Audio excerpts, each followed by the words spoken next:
Hello दोस्तों, comic story channel पर आप सभी लोगों का स्वागत है। हमारी आज की कॉमिक्स है गौरव गाथा की पेशकश श्री अरविंद की कॉमिक्स। जी हाँ दोस्तों, इसका पार्ट 1 हम पहले ही पढ़ चुके हैं और ये पार्ट 2 है। तो हम 15 अगस्त के शुभ अवसर पर इनकी कॉमिक्स लेकर आए हैं, क्योंकि 15 अगस्त को ही इनका जन्म हुआ था। तो चलिए शुरू करते हैं इस पार्ट 2 को। सूरत से अरविंद बड़ौदा वापस चले आए। वहाँ उनकी भेंट एक महाराष्ट्रीय योगी सखारे बाबा से हुई। मैं यौगिक शक्ति का इस्तेमाल राजनीति के लिए करना चाहता हूँ। ग्वालियर के विष्णु भास्कर लेले इस काम में आपकी सहायता कर सकते हैं। अरविंद के अनुरोध पर लेले बड़ौदा आए। दोनों ने 3 दिन साथ बिताए। मन से सब विचारों को निकाल दो, उसे दैविक शक्ति के वश में होने दो। अरविंद को एक आश्चर्यजनक उपलब्धि हुई। इससे पहले कि वह मेरे मस्तिष्क में प्रवेश करे, मैं उन्हें वापस फेंक देता हूँ और मेरा मस्तिष्क शून्य हो जाता है। अरविंद का मस्तिष्क शून्य हो गया था। उन्होंने लेले से परामर्श किया। मुझे बम्बई में सभाओं में भाषण देना है, पर मेरा दिमाग बिल्कुल खाली है। चिंता मत करो, विचार अपने आप आ जाएंगे। बम्बई में 3000 से ज़्यादा लोग उन्हें सुनने आए। किसी दैविक शक्ति से शब्द मेरे पास आ रहे हैं, वाकई हैरानी की बात है। इसी बीच बंगाल के कुछ युवकों ने आतंक का रास्ता अपनाया। अरविंद का भाई बीरेन भी उनमें सम्मिलित था। हमें स्वयं बम बनाने चाहिए, तभी हम अत्याचारियों को अपने देश से बाहर खदेड़ सकते हैं। हमारा पहला निशाना होगा मजिस्ट्रेट किंग्सफोर्ड। बीरेन के दल में खुदीराम बोस और प्रफुल्ल चकी भी थे। ये क्रांतिकारी अक्सर मनकताल बाग में मिला करते थे, जो कि कलकत्ता में अरविंद की पारिवारिक संपत्ति था। किंग्सफोर्ड का तबादला मुजफ्फरपुर कर दिया गया है। हम उसे वहीं मिलेंगे और अच्छा सबक सिखाएंगे। पुलिस उनके दल की कड़ी निगरानी किया करती थी। खुदीराम बोस और प्रफुल्ल चकी मुजफ्फरपुर चले आए। जब किंग्सफोर्ड क्लब से लौट रहा होगा, उस समय उसकी बग्घी पर बम फेंकेंगे। उसी दिन उन्होंने क्लब से लौट रही एक बग्घी पर बम फेंका। 2 महिलाओं की मृत्यु हो गई है। एक अंग्रेजी एडवोकेट प्रिंगल कैनेडी की पत्नी है और दूसरी बेटी। दोनों क्रांतिकारी भाग निकले, परंतु पुलिस ने वीरेन और उसके साथियों को गिरफ्तार कर लिया और उन पर षड्यंत्र का आरोप लगाया। चकी ने बाद में आत्महत्या कर ली। खुदीराम को पकड़ लिया गया और फांसी दे दी गई। ब्रिटिश अधिकारियों ने अरविंद को भी इस षड्यंत्र में फंसाना चाहा। मुख्य अभियुक्त अरविंद है, वही इन सब के पीछे है। पुलिस ने अरविंद के घर पर छापा मारा। तुम्हें गिरफ्तार किया जाता है। ब्रिटिश अधिकारी ने आदेश दिया, यह आदमी बहुत खतरनाक है, हथकड़ी डाल दो इसे। अरविंद को पहले पुलिस स्टेशन और फिर अलीपुर जेल ले जाया गया। उनकी गिरफ्तारी ने देश में हलचल मचा दी। यह गिरफ्तारी अनुचित है। अलीपुर जेल में एकांत कारावास क्यों? जेल में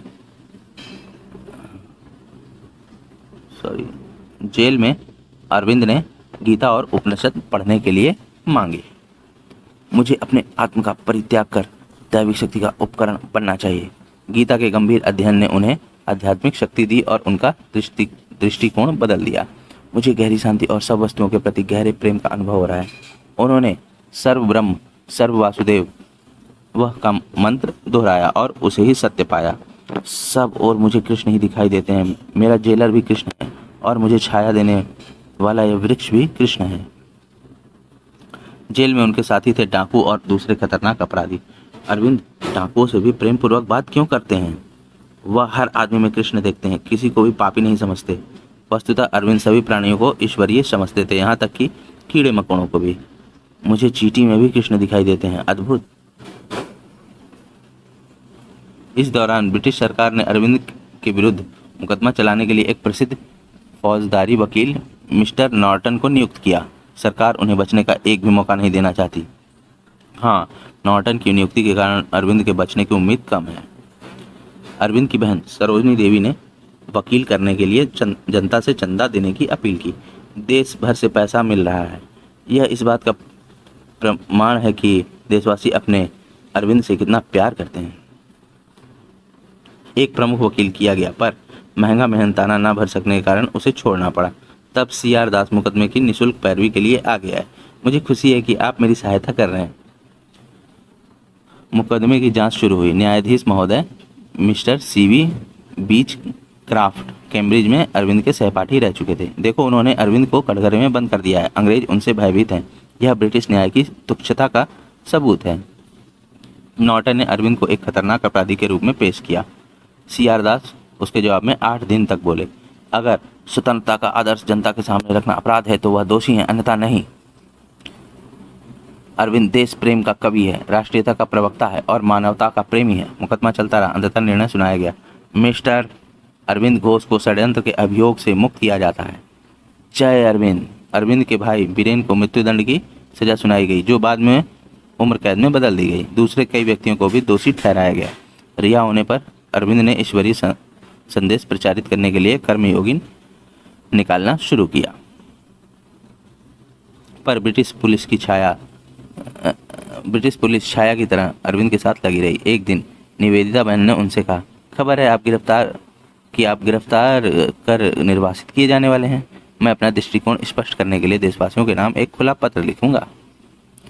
स्थिति तब ज़्यादा बिगड़ गई जब जनवरी 1910 में शम्स उल आलम नामक जासूस को गोली मार दी गई। पुलिस आज रात को आपको गिरफ्तार करेगी, उससे कैसे निपटें? अरविंद चौंके नहीं, ऊपर के आदेश में प्रतीक्षारत चुप बैठे रहे। चदर नगर जाओ। आदेश पाते ही अरविंद ने सहयोगियों को निर्देश दिए।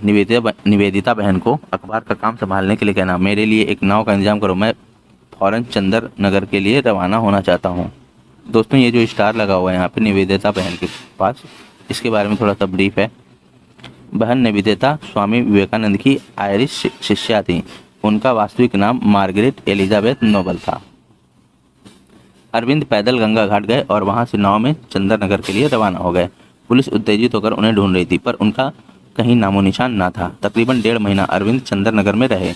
अरविंद को पकड़े बिना अंग्रेज चैन नहीं लेंगे, उन्हें फ्रांस चला जाना चाहिए। लेकिन अरविंद तो खुद को ईश्वरीय इच्छा के सम्मुख समर्पित कर चुके थे। एक दिन पांडिचेरी जाओ। अरविंद के कहने पर यात्रा के लिए गुपचुप इंतजाम किए गए। अरविंद के कजिन ने इसमें बहुमूल्य सहयोग दिया। ये रहे 2 ट्रंक और कोलंबो के 2 टिकट, संभाल कर रखना। पुलिस की नज़रों से बचने के लिए टिकट कोलंबो तक के खरीदे गए थे।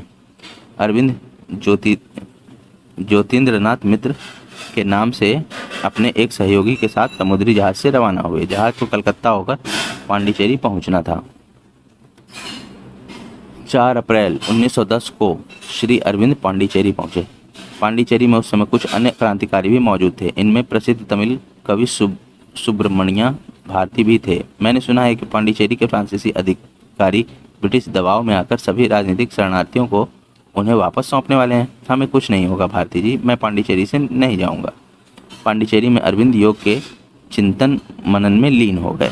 एक दिन एक फ्रांसीसी पॉल रिचर्ड उन्हें मिलने आए। अरविंद सच्चे योगी हैं, वह मानवता की आशा हैं। पॉल रिचर्ड ने श्री अरविंद की चर्चा अपनी पत्नी मिर्स से की। मार्च 1914 में मिर्रा ने अरविंद से मिलने का निर्णय किया। पांडिचेरी पहुंचते मैं अरविंद से मिलूंगी। जब उनका जहाज पांडिचेरी के निकट पहुंचा, उसे एक आश्चर्यजनक अनुभव हुआ। कितनी अजीब बात है, शहर के बीचों बीच से एक महान प्रकाश निकल रहा है। उसी शाम वह श्री अरविंद से मिली। मेरी तलाश पूरी हुई। मेरे सपनों में आने वाले श्री कृष्ण मुझे मिल गए। कुछ दिनों बाद उन्होंने अपनी डायरी में लिखा, मुझे लगता है मानो मेरा नया जन्म हुआ है। रिचर्ड दंपति ने श्री अरविंद से एक दार्शनिक पत्रिका आर्य निकालने का आग्रह किया। इसमें उनकी महान रचना द लाइफ डिवाइन प्रकाशित की गई। आप अपने गंभीर यौगिक अनुभव को मानवता की संपत्ति बना दो। प्रथम विश्व युद्ध होने पर मिर्रा रिचर्ड फ्रांस चली गई। 1920 में वह वापस पांडिचेरी आ गई। अब मैं अपना जीवन यहीं व्यतीत करूंगी, लेकिन सबसे पहले मुझे श्री अरविंद और उनके सहयोगियों की सहायता करनी चाहिए। श्री अरविंद का घर एक आश्रम था। शाम को सभी आश्रमवासी चिंतन मनन और विचार विमर्श के लिए एकत्रित होते थे। धीरे धीरे मिर्रा रिचर्ड ने आश्रमवासियों को सिखाने का काम अपने हाथ में ले लिया। आओ हम सब ईश्वरीय प्रेम का चिंतन करें, वे हमारी माँ की तरह हैं। जल्दी ही मीरा को मदर कहा जाने लगा। मदर ने सभी शिष्यों में बंधुत्व की भावना जगा दी। मदर ने आश्रम को एक बड़ा परिवार बना दिया है। हाँ, यहाँ हम बहनों की तरह ही रहती हैं, प्यार हम सबको बांधे है। 24 नवंबर 1926 बहुत महत्वपूर्ण दिन था। शाम का समय था। जल्दी करो, सबको बरामदे में बुलाओ। बहुत अच्छा मदर।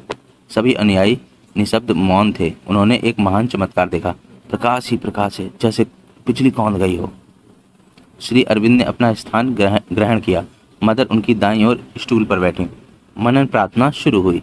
प्रार्थना 45 मिनट तक चली। उसके बाद प्रत्येक अनुयायी मदर और श्री अरविंद के आगे नतमस्तक हुआ। वह मदर के माध्यम से हमें आशीर्वाद दे रहे हैं। प्रार्थना के बाद श्री अरविंद और मदर बरामदे से चले गए। एक अंग्रेज युवती ने खड़े होकर कहा, भगवान आज प्रत्यक्ष प्रकट हुए हैं। सिद्धि प्राप्त करने के बाद श्री अरविंद पृष्ठभूमि में चले गए। अब मदर ही हमारा ख्याल रखती हैं, वही अब गुरुदेव का काम कर रही हैं। उनके अनुयायियों की संख्या बढ़ती गई। वे संसार के दूर दराज कोनों से आते थे। श्री अरविंद एक महान आत्मा हैं। पांडिचेरी में उनका आश्रम शांति का स्थान है। आश्रम का जीवन बहुत विविध था। एक स्कूल भी शुरू किया गया। मदर ने कुटीर उद्योगों को बढ़ावा दिया। आश्रम में सामूहिक प्रार्थना सभा, खास दिन श्री अरविंद और मदर दर्शन देते थे। श्री अरविंद अपने महाकाव्य सावित्री पर काम कर रहे थे। वह ईश्वर प्राप्ति के लिए अनुयायियों की सहायता भी करते थे। स्वयं को ईश्वर के प्रति समर्पित कर दो, उसकी शक्ति अपने आप तुम्हारे अंदर काम करेगी। आश्रम आने वाले लोग नए विचार लेकर वापस जाते। यहाँ मुझे बहुत शांति मिलती है। हाँ, हमारी स्वार्थी इच्छाएं जैसे मिटा दी गई हों। श्री अरविंद की दिव्यात्मा आश्रम पर शासन करती थी। नवंबर 1950 में श्री अरविंद गंभीर रूप से बीमार पड़े। इतने बीमार होने पर भी वह आराम नहीं करते। मदर ने प्रमुख चिकित्सकों की राय ली। यह चमत्कार है कि वह बीमारी कैसे सह रहे हैं। 5 दिसंबर 1950 को श्री अरविंद ने अपने शरीर का त्याग किया।